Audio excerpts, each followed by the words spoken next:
Psalm chapter 10, verses 1 through 11. David looks at society and his unassuming life and asks two grievous life questions. Why, O Lord, do you stand far off? Why do you hide yourself in times of trouble? Repeating too often, it seems God does not seem to see me in my time of trouble, for I am not happy, do not have what I want, and have that which I do not want. Nothing seems to heal the troubled soul. The tears flow till the well dries up. The soul empties till the body is numb. Quote, my God, why have you forsaken me? David, thinking of the wicked in society, adds to the belief that God does not see, does not care, and does not get involved. The wicked are arrogant, boastful, proud, and their evil ways hauntingly lies, disdaining, and self-assured.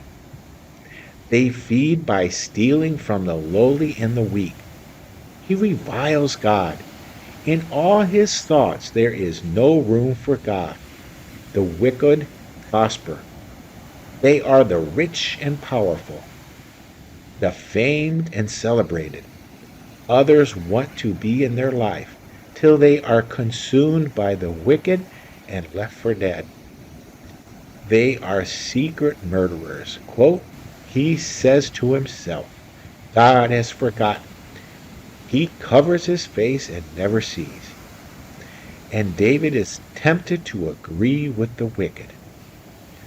Whose soul does not ask these questions? All souls must deliberate on such queries for them to be purified. The conclusion is the determining factor. One of two beliefs are birthed in David's hole in the ground and on Job's ash heap: faith in or disdain and disbelief in God. Quote, now fear the Lord and serve him with all faithfulness. But if serving the Lord seems undesirable to you, then choose for yourself this day whom you will serve. As for me and my household, we will serve the Lord. Joshua chapter 24, verses 14 and 15.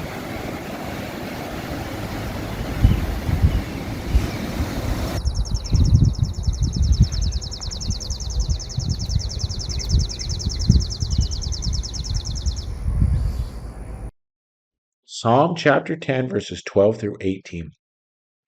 David's lamented questions turn into a jubilant poetic prayer. His joy is engulfed in the Lord's compassionate triumph. The Lord does see trouble and grief. He is the helper of the fatherless. God calls all to account for wickedness, all things done while in the flesh. His patience allowed them to repent, not wanting any to meet a dismal completion. Yet the call for enough comes. Arise, O Lord, lift up your hand, O God. The Lord is king forever and ever. His way is often not understood and more so misunderstood. Yes, the godless concludes, he won't call me to account. And the victim asks, why and how long? The faithful declare, you hear, O Lord, the desires of the afflicted. You encourage them.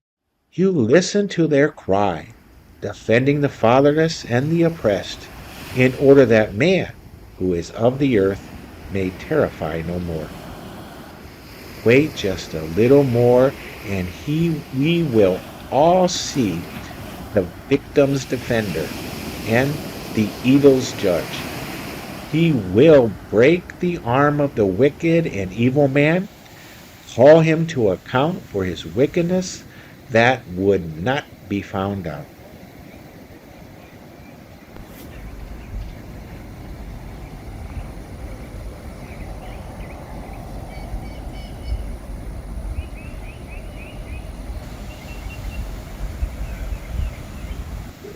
Psalm 10.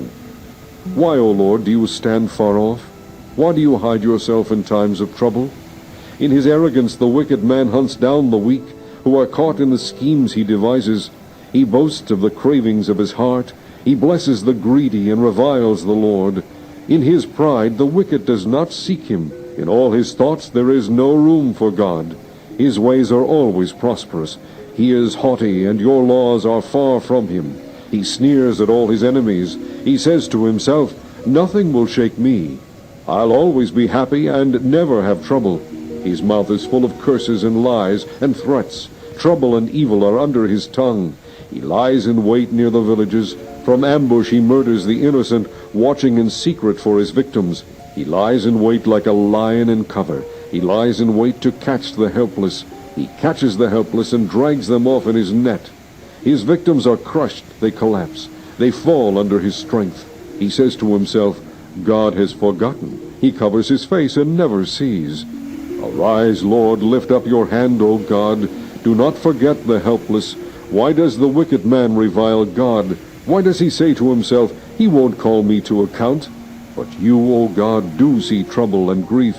You consider it to take it in hand. The victim commits himself to you. You are the helper of the fatherless.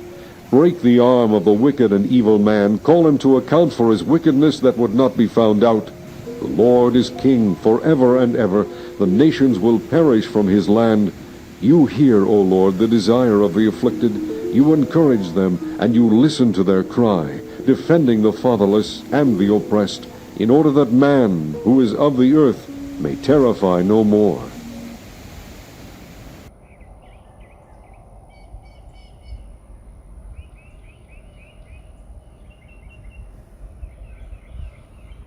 Psalm chapter 11, verses 1 through 3. Everyone has had life's foundation, including relational, political, and moral support, give way. Foundations in verse 3 is shafah in Hebrew, meaning political and moral support, as in chapter 82, verse 5. Most are too familiar with life pillars unexpectedly shaking. Just as citizens living in cities built near a seismic fault ask, "What can we do now that shaking has begun?" So, when life's foundations are being destroyed, we ask, "What can the righteous do?" Unwise advice answers, "Flee like a bird to the mountains." For look, the wicked bend their bows, they set their arrows against the strings to shoot from the shadows at the upright in heart. Perhaps the opinion is from a hero, friend, relative, spouse, and confidant. Perhaps it is from my sinful nature. The advice seems reasonable and wise, but is it? Though a mountain retreat may give temporary relief, if I can flee to the mountain, so the wicked can follow. And what is to eat, drink on a mountain?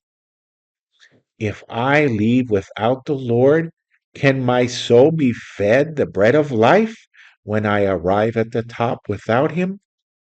Quote, "In the Lord I take refuge." When the foundations are being destroyed, the righteous can take refuge in the Lord. Quote, "My soul finds rest in God alone. My salvation comes from him. He alone is my rock and my salvation. He is my fortress. I will never be shaken." Psalm chapter 62, verses 1 through 2.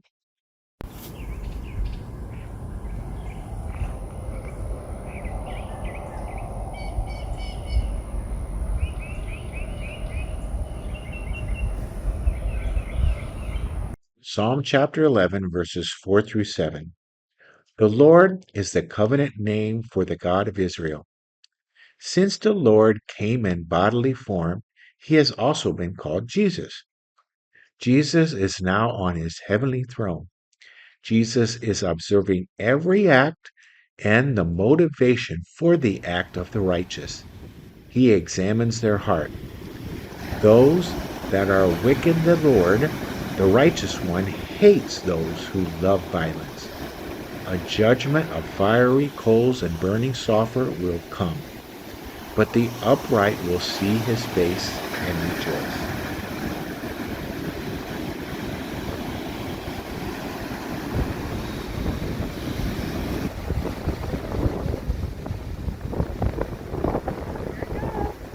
Psalm 11, for the director of music, of David. In the Lord I take refuge. How then can you say to me, flee like a bird to your mountain? For look, the wicked bend their bows, they set their arrows against the strings, to shoot from the shadows at the upright in heart. When the foundations are being destroyed, what can the righteous do? The Lord is in his holy temple. The Lord is on his heavenly throne. He observes the sons of men. His eyes examine them. The Lord examines the righteous, but the wicked and those who love violence his soul hates. On the wicked he will rain fiery coals and burning sulfur. A scorching wind will be their lot. For the Lord is righteous. He loves justice. Upright men will see his face.